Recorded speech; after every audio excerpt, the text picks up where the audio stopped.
Well, welcome back, folks. We have some exciting things that we still need to study about Revelation chapter 12. And then we are going to get into Revelation chapter 13. Very exciting chapter. It'll take us at least a couple of sessions, perhaps a little bit more, to deal with Revelation 13, 1 through 10. And then it's going to take us 2 or 3 sessions to deal with the second beast of Revelation 13, the beast that rises from the earth that has 2 horns like a lamb and ends up speaking like a dragon. So we have a lot of study ahead of us. I trust that what we've studied so far has made sense. It's been exciting to know that the Adventist Church, folks, has the correct biblical prophetic scenario. There's no doubt about it when you look at the entire message of the Adventist Church. Our method is vital to our message and our mission. If we ever forget our prophetic method, we have no reason to exist as a church. And so it's kind of distressing to see that there's not much prophecy being preached these days in the Adventist Church. Okay, let's go back to our material. We are now on page 43 of the material. And here's the question. You have an Old Testament Elijah, which is literal and local. Then you have John the Baptist, who is the New Testament Elijah, and that's a partial fulfillment. And then the prophecy of Malachi chapter 4 says that God is going to send Elijah before the great and terrible day of the Lord. But then we noticed in our last study that you have the Elijah during the 1260 years. So the question is, how is it that you have this Elijah during the 1260 years? How can that be the Elijah that comes immediately before the terrible day of the Lord, the dreadful day of the Lord? The answer is, folks, that when the papacy's deadly wound is healed, what began during the 1260 years will conclude.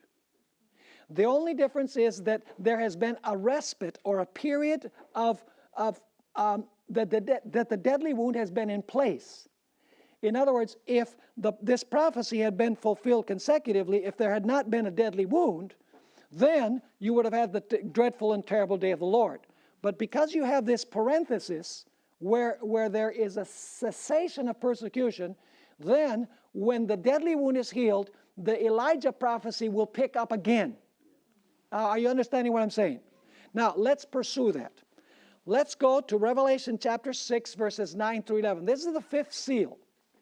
This is the reaction to the period of papal persecution.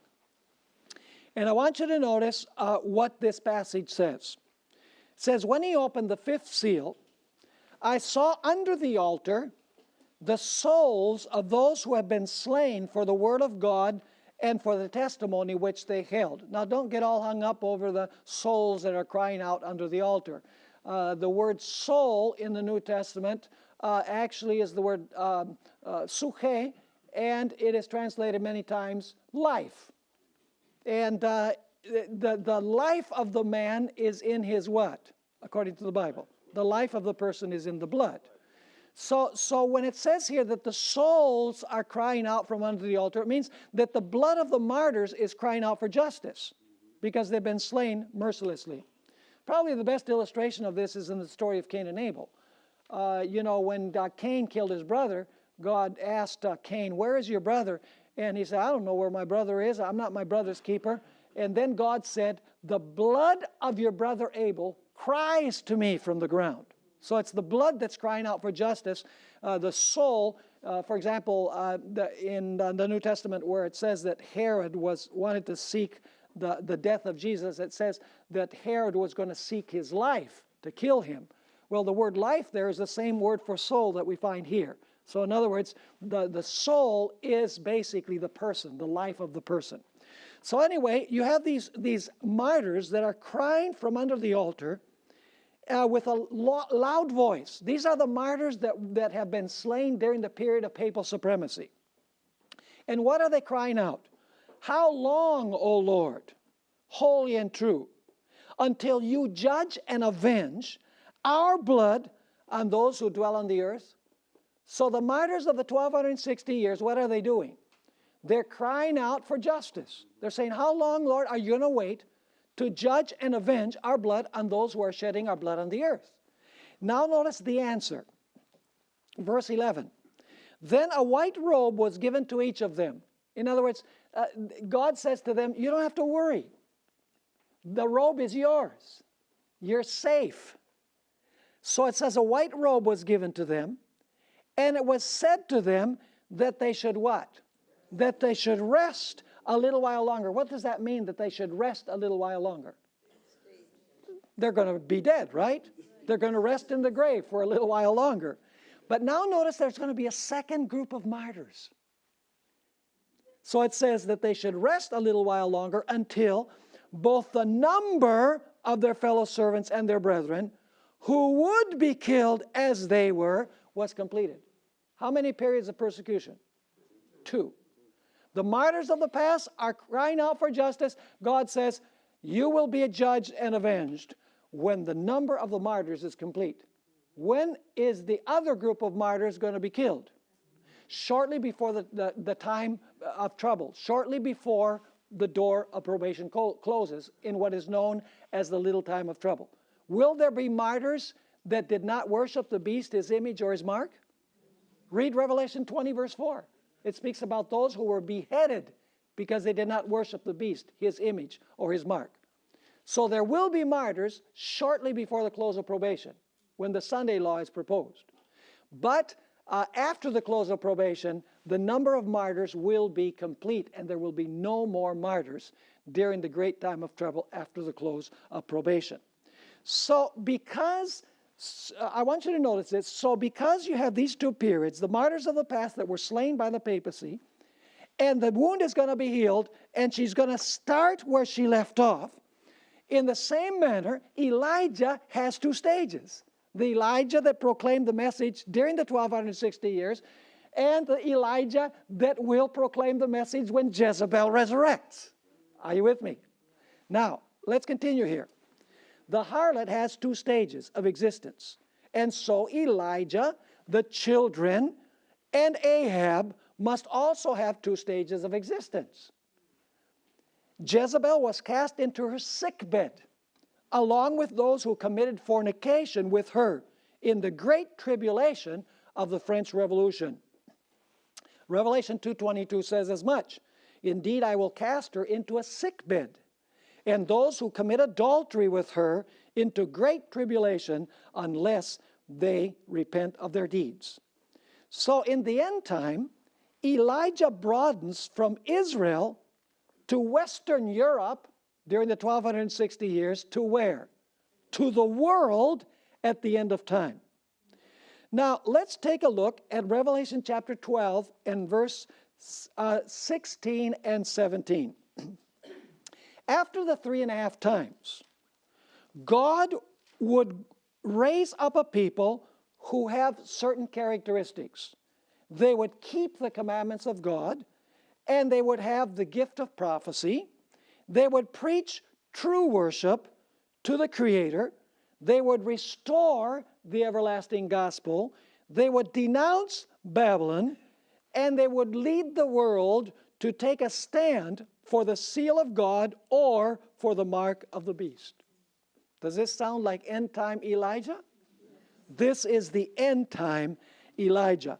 And Revelation 18 verse 1 says that the whole world will be illuminated by the glory of this angel. It makes the third angel's message a loud cry. Get out of there. Don't worship the beast, his image, or receive the mark, because if you do, the wrath of God will fall upon you. It's God's last message to the world. And that is the message of the end-time Elijah. Now let's notice Revelation 12, verses 15 and 16. So the serpent, the dragon, spewed water out of his mouth, singular, like a flood after the woman, that he might cause her to be carried away by the flood. But now something comes to the rescue. Not someone, but something comes to the rescue. It says in verse 16, but the earth helped the woman. So is the earth a helpful place to the persecuted church? Yes. The earth helped the woman. And the earth opened its mouth and swallowed up the flood, which the dragon had spewed out of his mouth. So now the earth helps the woman. Now let's notice, once again, the literary structure of Revelation 12. I have it summarized here in your syllabus so that we can see the sequence. We've covered a lot of material, and so you might not have caught all of the sequence of events that we have in this chapter. So let's review them. First of all, do we have flashbacks to heaven in Revelation 12? Takes us back to the beginning of the controversy. Then do we have Israel in the Old Testament? Yes, it's denoted by the woman who has a crown with 12 stars. The child has not been born yet, so it must be the Old Testament church. Then you have what? The birth of the child. And then you have, it says, he was caught up to God and to his throne. You have the ascension of Jesus. And then you have the victory celebration in heaven. Remember Revelation 12, verse 12? You have the victory celebration in heaven. And then what does the dragon do? He says, well, the child is out of my hands. He's gone. He beat me. So he says, I'll take second best now. So what does he do? He goes after the woman. And how long does he go after the woman? For 1,260 years. But then it says that when the 1,260 years are transpiring and persecution of the woman is going on, the earth comes to the rescue. Are you following me? It says the earth helped the woman and swallowed up the waters. Is that the end of the story? No. Because we are told in verse 17 that the dragon will resurrect to power again. Are you with me or not? Because Revelation chapter 12, 17, you know the verse. It says, then the dragon was enraged with the woman. Why does the dragon become enraged with the woman? In the context. Because the earth helped the woman. Is that making sense? The earth helps the woman, swallows up the waters of persecution, and you think the dragon says, oh, that's fine, I'm okay with that. No. He hates the fact that persecution of the woman has come to an end. So is he going to launch a final persecution? And listen carefully. That final persecution is described in all of chapter 13. Primarily the last half of chapter 13. Is the structure important? It's vital. Now, we need to identify who the dragon is. You say, well, we know what the dragon is. Dragon represents Satan. Yes, but there's more to the story. Now, let's notice this in the next section of our syllabus. Though not directly called a dragon in Daniel 7, the fourth beast is nevertheless a dragon, which represents the Roman Empire. But Revelation 12 amplifies the meaning of Daniel chapter 7 by explaining that the power behind the nondescript beast of Daniel 7 was Satan. So in Daniel chapter 7, this dragon-like beast represents the Roman Empire because all of the beasts represent empires. But Revelation 12 takes you behind the scenes. It says, listen, behind this dragon beast is who? The dragon, the ancient serpent, the devil and Satan is behind this system.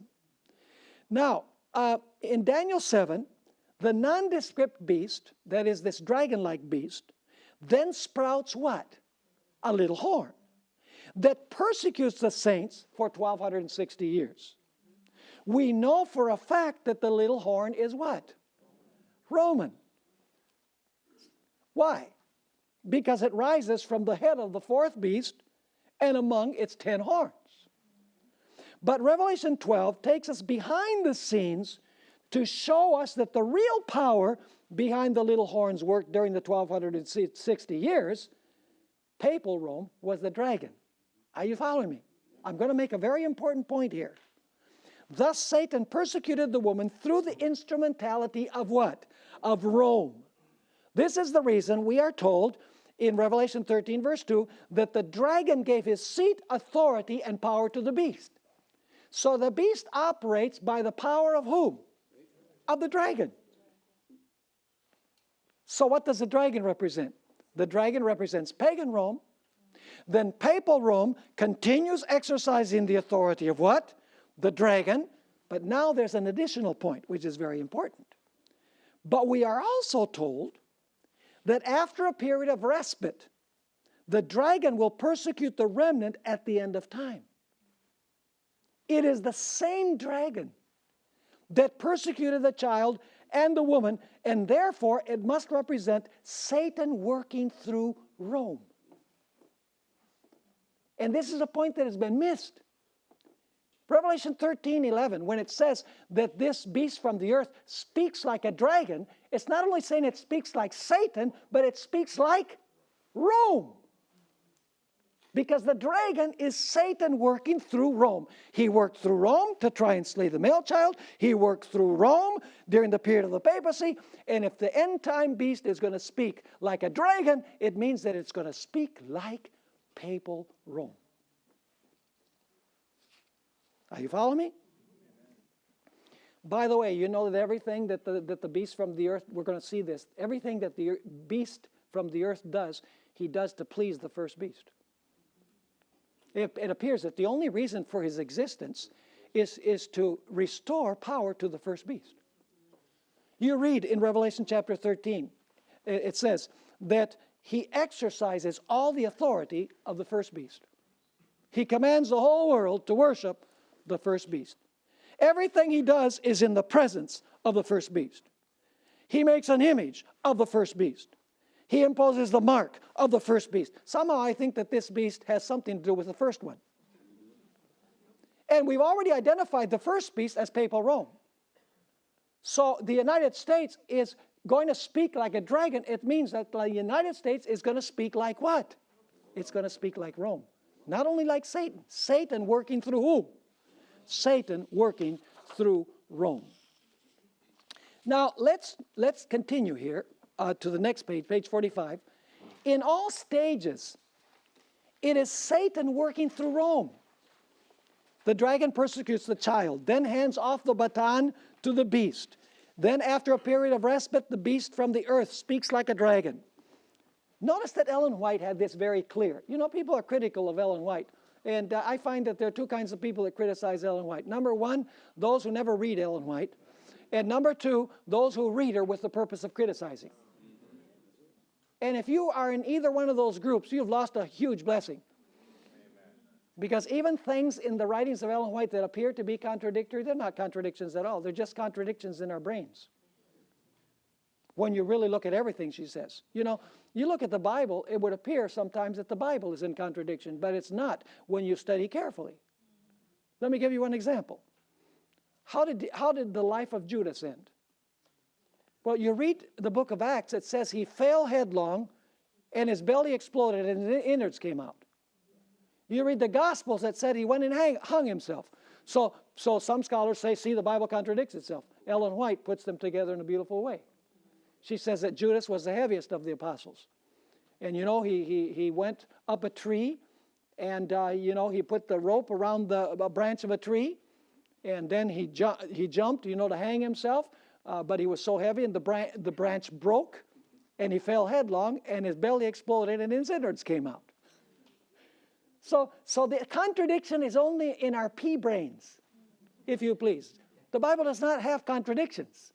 Neither does the spirit of prophecy. When you study everything that Ellen White had to say, it is amazing what this woman did through the power of the Holy Spirit. I stand amazed every day because I read her with an open mind and an open heart. Notice what she had to say about these two stages of Rome. God's word has given warning of the impending danger. Let this be unheeded, and the Protestant world will learn what the purposes of Rome really are, only when it is too late to escape the snare. Are you catching the picture? Protestants don't have the foggiest idea that they're playing with fire. When they fall in love with the papacy, and Rick Warren and Joel Osteen and all these television evangelists, you know, go to the Vatican, they're wowed by what Francis I is saying. They don't have the foggiest idea that they're playing with fire because they don't understand prophecy. Do you think that they would want anything to do with this system if they understood what we are studying here? Absolutely not. Who's going to tell them? We are. We have to tell people. And we become so politically correct in the church. Oh, no, don't say anything about the papacy. They might be offended. And so you'll offend them right into hell. Sorry. Okay. God's word has given warning of the impending danger. Let this be unheeded, and the Protestant world will learn what the purposes of Rome really are only when it is too late to escape the snare. And then she speaks about the papacy. She is silently growing into power. Wow, she said that back then. What would she say now? Her doctrines are exerting their influence. Where? In legislative halls, in the churches, and in the hearts of men. She is piling up her lofty and massive structures in the secret recesses of which her former persecutions will be repeated. So is the papacy going to have another stage? Is Jezebel going to have another stage? So is Elijah going to have another stage? Yes. See? When the Jezebel has two stages, Elijah has two stages. She continues saying, stealthily and unsuspectedly, she is strengthening her forces to further her own ends when the time shall come for her to strike. What is it that strikes? A serpent. You know, Ellen White gives the best description of the papacy that I've ever seen. She says, behind the variable appearance of the chameleon is the invariable venom of the serpent. She continues writing, all that she desires is vantage ground, and this is already being given her. We shall soon see and feel what the purpose of the Roman element is. Remember we read that, Roman element? That's the church using what? The power of the state. We shall soon see, she says, we shall soon see and shall feel what the purpose of the Roman element is. Whoever shall believe and obey the word of God will thereby incur reproach and persecution. So what must the Roman element be? It must be the papacy joining the civil power to persecute, as we have studied. Here's another statement. Last day events, page 381. By this first beast, Revelation 13, 1 through 10, is represented the Roman Church, an ecclesiastical body clothed with civil power, having authority to punish all dissenters. The image to the beast represents another religious body clothed with similar powers, because it's an image, folks. The formation of this image is the work of that beast, whose peaceful rise and mild professions render it so striking a symbol of the United States. Here is to be found an image of the papacy. Are these prophecies making sense?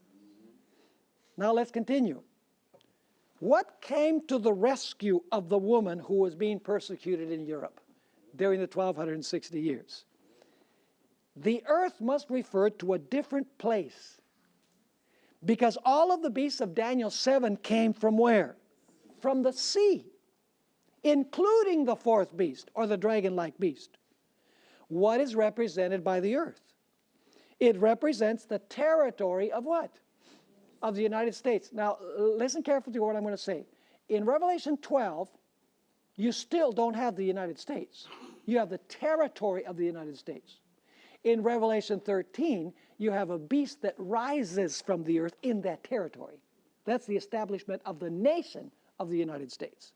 Are you with me? So notice once again, in our syllabus, what is represented by the earth? It represents the territory of the United States. At this point, the nation had not yet come forth from the earth. The territory provided what? Refuge for the woman, beginning when?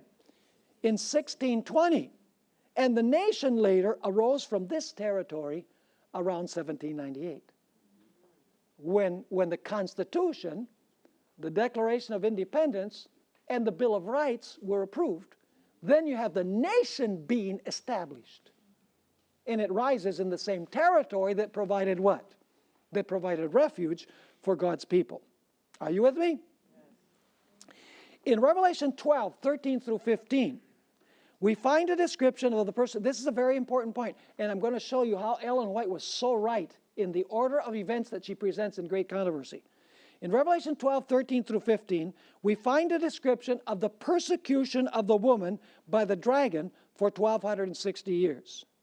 Then in verse 16, you have the earth helping the woman.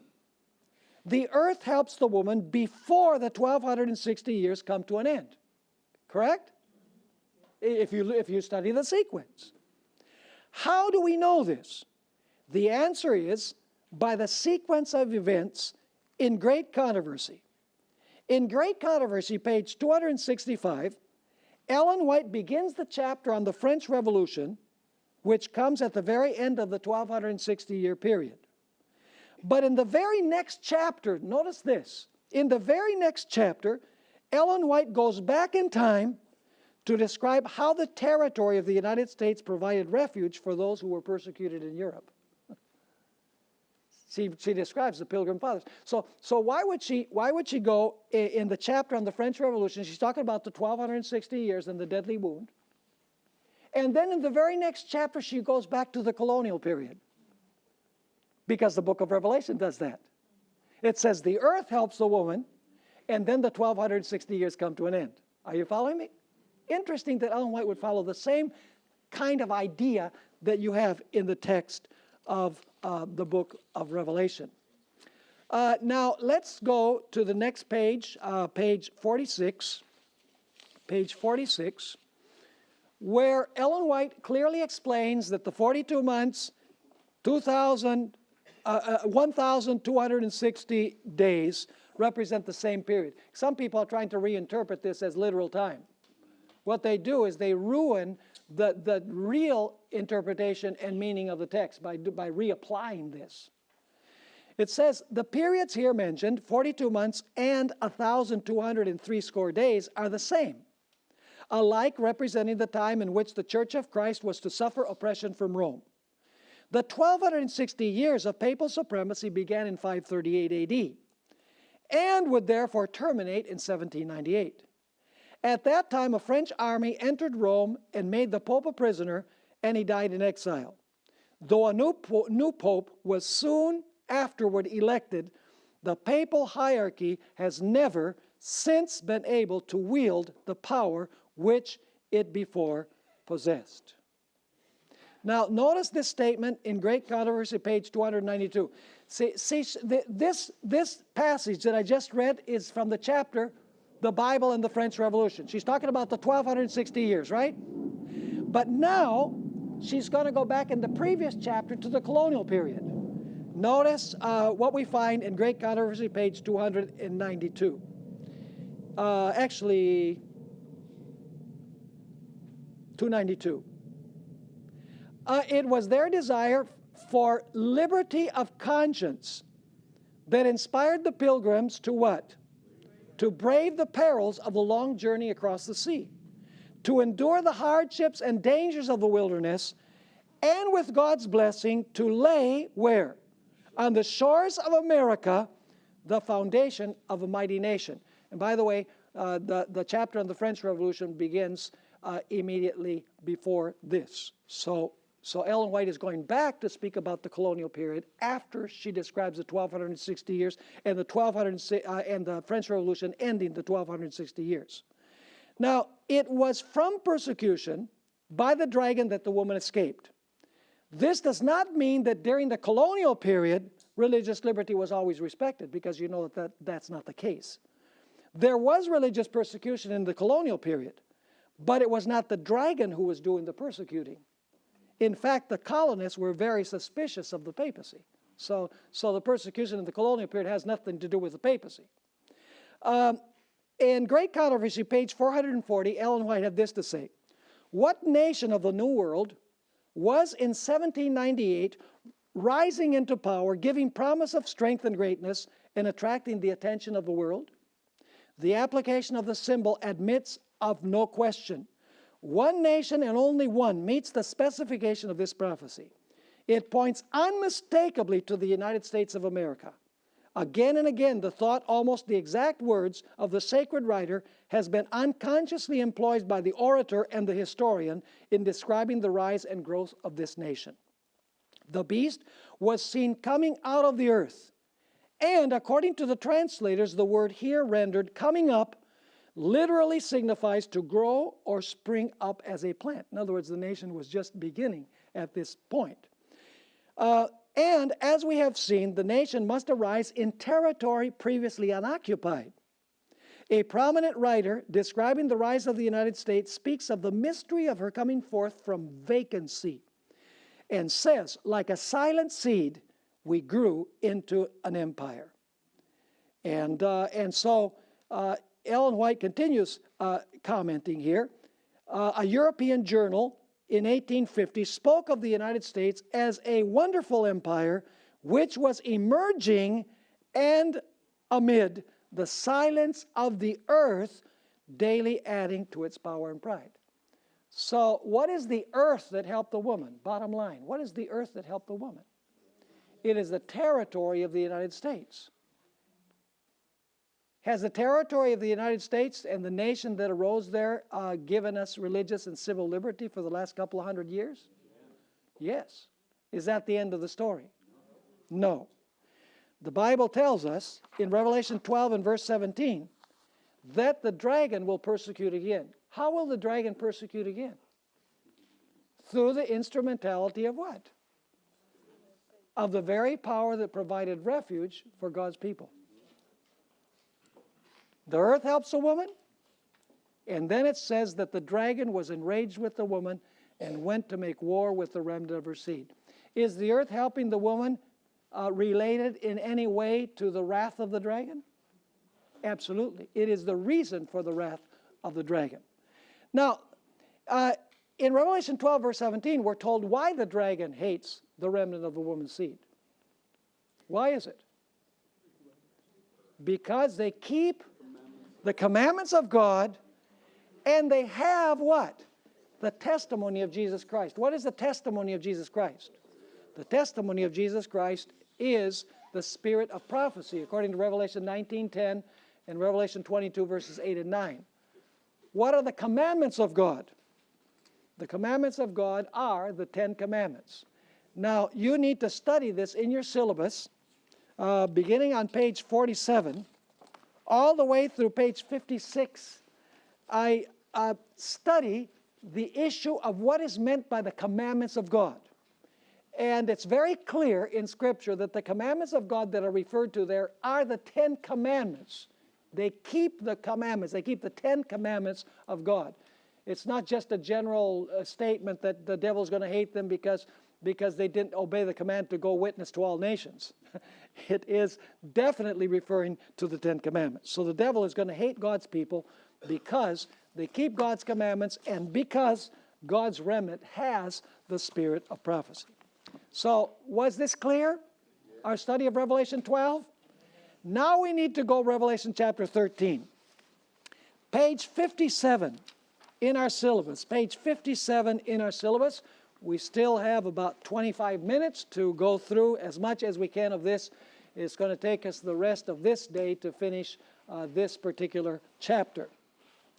And as we have done in the past, we're going to follow this quite closely because there's a lot of very important information in here. In our class now, we are going to discuss the system that the Bible describes as the Antichrist. This system is referred to with different names. It's the clay in the feet of the image of Daniel 2. It is the little horn in Daniel 7 and 8. It is the beast in Revelation chapter 13. It is the abomination of desolation in Matthew chapter 24. It is the king of the north in Daniel 11. It is the harlot in Revelation 17. The man of sin in 2 Thessalonians chapter 2. All of these refer to the same system, and different characteristics are given in different passages. Now, we are not going to talk about individuals in this system. We are going to talk about the corporate organizational system itself. There are many sincere, loving Christians in this system. In fact, Ellen White says that the majority of God's people are to be found in this system that we're going to be talking about. Many of the people in this system love the Lord, and they serve God to the best of their ability according to the information that they have. But the system itself is corrupt, and its condition is irreversible. And you say, now how is it possible to make a distinction between a system and the individuals that are found within that system? Perhaps the best explanation is found in the case of the apostate Jewish church of the days of Christ. At that time, the corporate church, the ministers and the theologians in their majority had become corrupt. Would you agree with that? The governing Sanhedrin on several occasions pronounced the death sentence against Christ. The priesthood of the nation was corrupt. Jesus said that the nation was caught up in a rigid ritualism. Is the papacy characterized by a rigid ritualism? Did you see the funeral of John Paul II? Talk about ritualism. So Jesus said that the nation was caught up in a rigid ritualism while its heart was far away from the Lord. In the midst of this apostasy, Jesus came to attempt to bring about revival and reformation. Initially, Jesus came to the lost sheep of the house of Israel with the intention of calling people to experience a revival and reformation. His plan A was not for people to leave the Jewish denomination. But as time went by and the ministry of Jesus reached its climax, it became clear that the nation, that this apostate church had reached a point of infidel hardihood. And so finally Jesus, in Matthew 23, just a few days before his death, scathingly but lovingly rebuked these religious leaders, pronouncing the famous woes upon the scribes and the Pharisees. He used politically incorrect language, calling them hypocrites, murderers, generation of vipers, serpents, and asked them how they could escape the condemnation of hell. And then he said that the kingdom would be taken away from them and would be given to a nation or to a people that produces the fruits thereof. So might we safely say that the church of Christ's day was an apostate church? As a system, yes. But now notice, not all who belonged to the system were apostate. There were many sincere individuals who were faithful children of God within this apostate system. We think of people like the 11 apostles, excluding Judas. We think of the 12, we think of Nicodemus. We think of Joseph of Arimathea, of wise Gamaliel, and even of Saul of Tarsus, who had a sincere heart, but he was sincerely wrong. In fact, in Acts chapter 6 and verse 7, it says that when the apostles preached the message of Jesus, multitudes of people, even among the priests, embraced the faith and left the apostate system of Judaism. In fact, on the day of Pentecost, 3,000 Jews were baptized and became members of the church. You see, the system and those within the system are two different things. Many of the people who belong to the system are corrupt along with the system. But there are many within the system that are sincere. They love the Lord. They serve Him to the best of their ability. And they just don't have all of the light that God would want them to have. And it is our responsibility to share that light with them.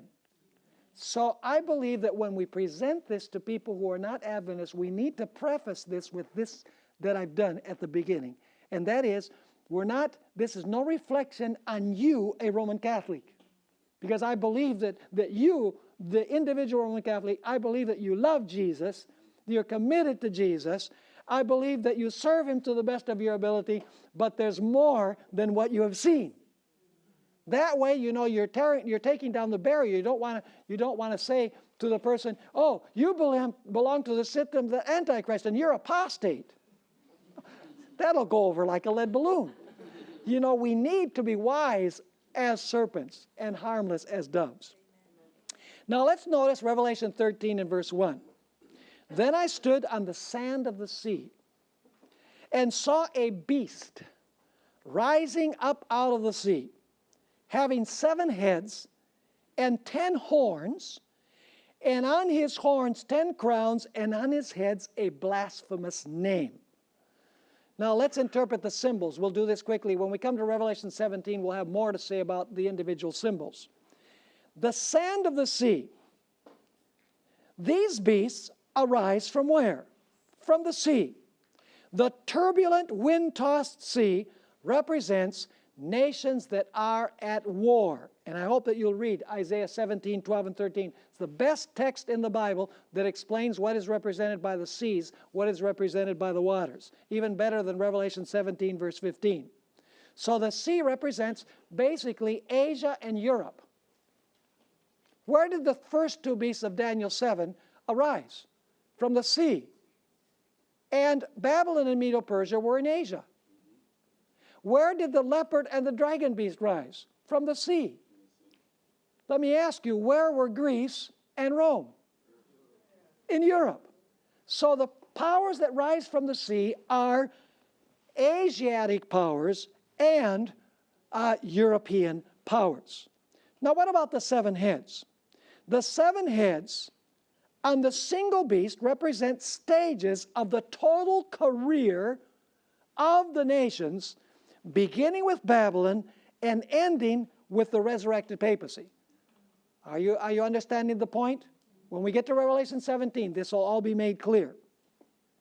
For example, while the leopard with 4 heads in Daniel 7 presents the total career of Greece without any time distinctions, Daniel 8, 3 through 5 and verse 20 expands upon Daniel 7 by explaining that Greece would be ruled first by a notable horn, then after the notable horn was broken, it would be followed by 4 horns. So does Daniel 8 amplify Daniel 7? Yeah, Daniel 7 gives you the total picture, total career. Then it goes on to specify and to give additional details. Now, what is represented by the 10 horns? The 10 horns are not dispersed among the 7 heads. The 10 horns are all on the same head. We're going to find that first of all they're on head number 5, then they're on head number 6, and finally they are on head number 7. When we deal with Revelation 17, we'll make this clear. And we are told that this power has a blasphemous name. And the name is related to a mysterious number that the beast has. The number 666. And we have a whole chapter in the syllabus on the number 666. So are you clear so far? We haven't looked at all of the explanations and all of the evidence for this, but you need to accept it by faith for now. And then you will accept it by sight later. But we need to understand the meaning of the symbols. Now, Revelation 13 clearly has Daniel 7 in its view, in its backdrop. Notice Revelation 13 and verse 2. You'll see the connection with Daniel 7 immediately. Now the beast which I saw was like a leopard. His feet were like the feet of a bear, and his mouth like the mouth of a lion. The dragon gave him his power, his throne, and great authority. Where else do we find 4 beasts? Lion, bear, leopard, and dragon. In Daniel 7. This is as subtle as a freight train. That if you want to understand Revelation 13, you must go back where? To Daniel 7. See, the Old Testament is indispensable, folks. You cannot understand Revelation without understanding Daniel, without understanding other passages that we find in the Old Testament. Now, there's one detail which is very interesting and different between Revelation 13 and Daniel 7. And that is that in Daniel chapter 7, the beasts are in one order, and in Revelation they're in a reverse order. In Daniel, it's lion, bear, leopard, dragon. In Revelation, it's dragon, leopard, bear, lion. And so you say immediately, why do you have a reversal of the order of the beast? Simply because Daniel is living in the period of the lion, and he's looking forward, whereas John is living in the period of the dragon, and he's looking backwards. This proves that the four beasts represent Babylon, Medo-Persia, Greece, and the Roman Empire. Are you following me? Now, we're going to find that the fourth beast has 4 successive stages of existence. The fourth beast has 4 successive stages of existence. You say, well, what are those 4 stages? Well, the first stage is the Roman Empire without any divisions.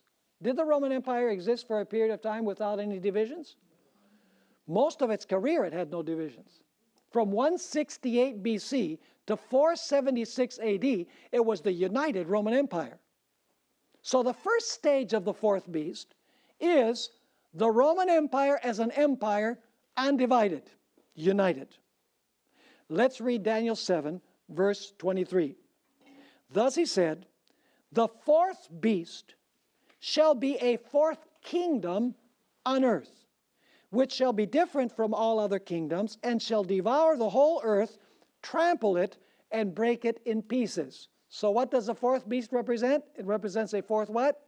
A fourth kingdom. And in the sequence, this represents the Roman Empire. But now notice that this fourth beast is going to have a second stage of existence. Verse 24. Once again, let's begin at the beginning of verse 23. Thus he said, the fourth beast shall be a fourth kingdom on earth, which shall be different from all other kingdoms, and shall devour the whole earth, trample it, and break it in pieces. The 10 horns are what? 10 kings. By the way, kings and kingdoms are interchangeable. You're aware of that, right? In Daniel 2, God says to Nebuchadnezzar, you are the head of gold, but he says, after you will rise another kingdom.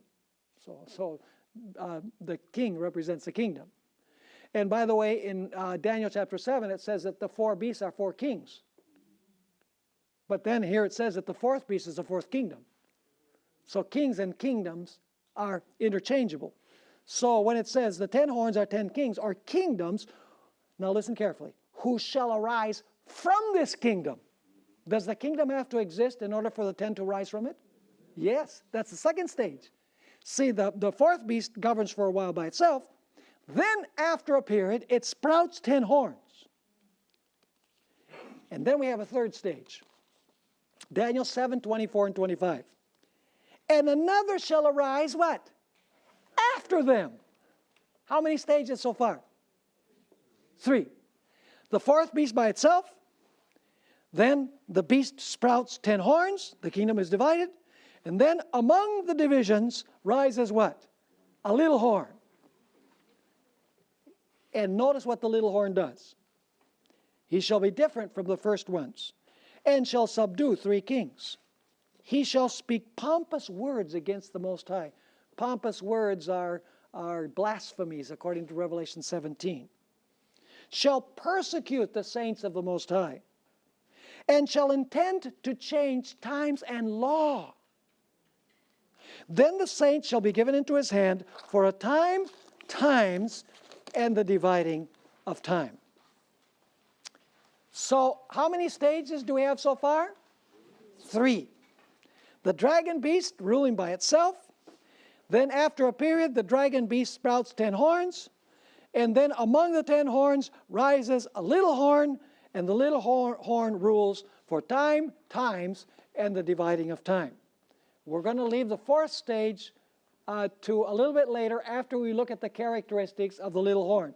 And we'll go through this quickly because I think we're all acquainted with the characteristics. They're presented in evangelistic meetings.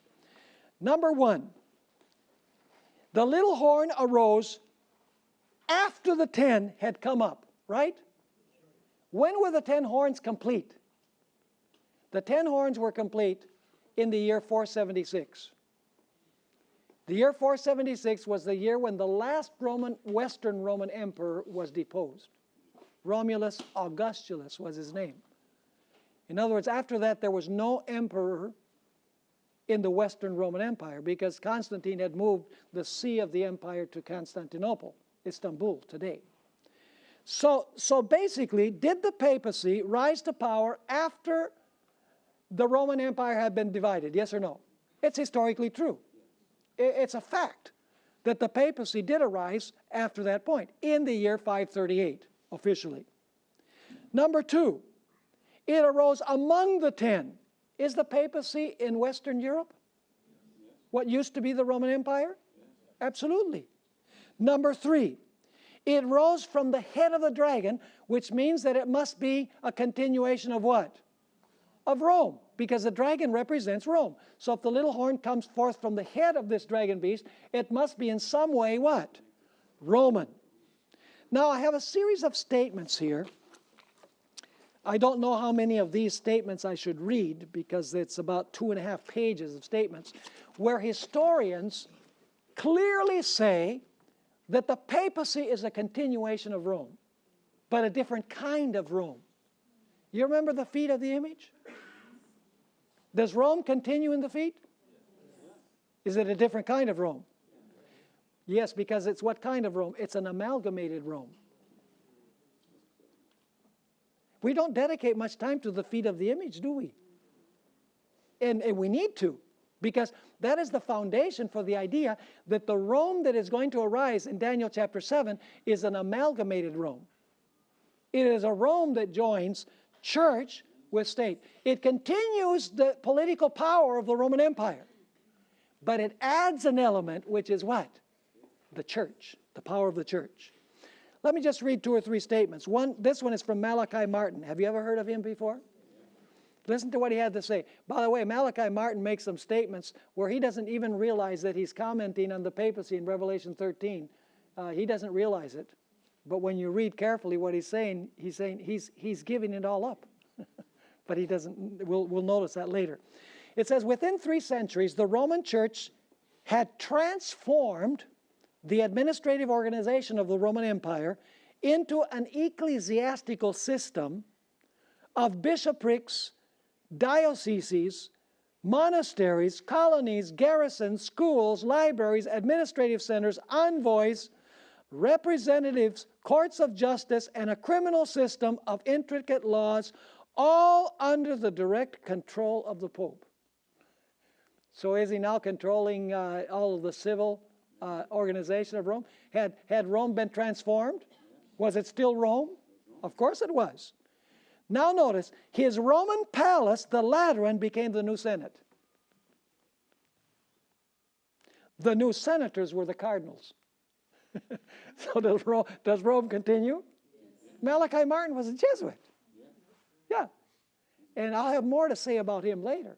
You know, he really was able to read the future in the light of the past. I'm not saying that he was a prophet, but he was able to see what was going to transpire with the Roman Catholic Church. Of course, he saw it positively. We look at it from the perspective of prophecy. He continues writing, the bishops who lived in Rome and the priests and deacons helped the Pope to administer this new imperium. What does the word imperium, what is that in English? His new empire. So did the papacy continue the Roman Empire under a new form? It morphed into something different, iron and clay.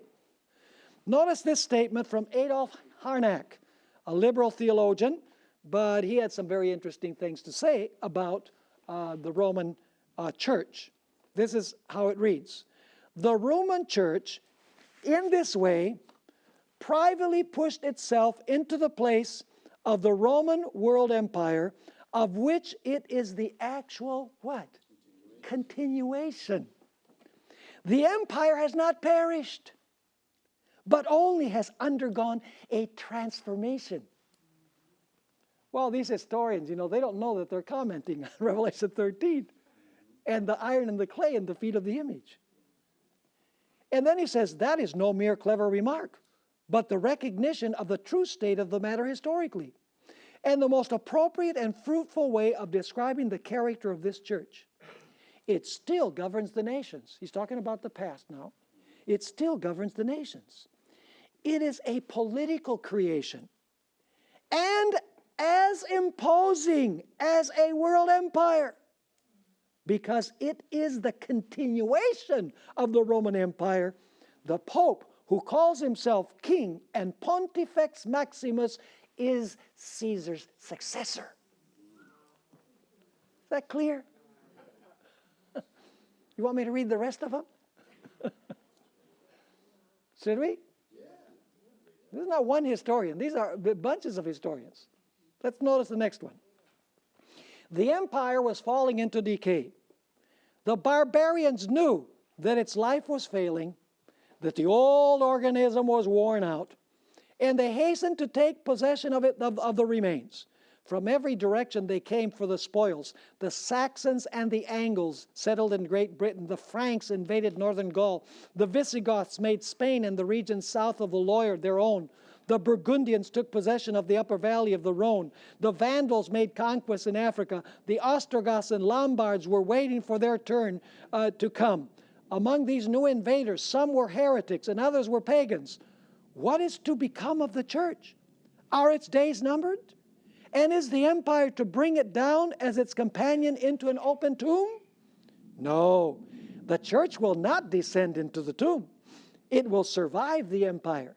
It will have to pass through days of distress. It will witness calamity after calamity, ruins heaped upon ruins, talking about the barbarian invasions. But in the midst of the greatest sadness, it will receive precious consolations. One after another, these barbarian peoples will submit to its laws, the laws of the papacy, and will count it a glory to be the church's children. The frontiers of the church will be extended. Its institutions, for a moment shaken by the barbarians, will be consolidated, developed, and will adapt themselves to their surroundings. The papacy, most sorely tried of all, will make a new advance. At length, a second empire will arise. And of this empire, the Pope will be the master. More than this, he will be the master of Europe. He will dictate his orders to kings who will obey them. What do you think? Well, we're going to bring this to a conclusion now because time is up. But what we're going to do when we come back is finish reading these statements. I debated on whether to read them all because you have them written. Visit secretsunsealed.org for annual class dates and topics. Anchor is a seminary-level course of study on the fundamentals of Seventh-day Adventist theology taught by Pastor Stephen Bohr and guest theologians. Seating is limited.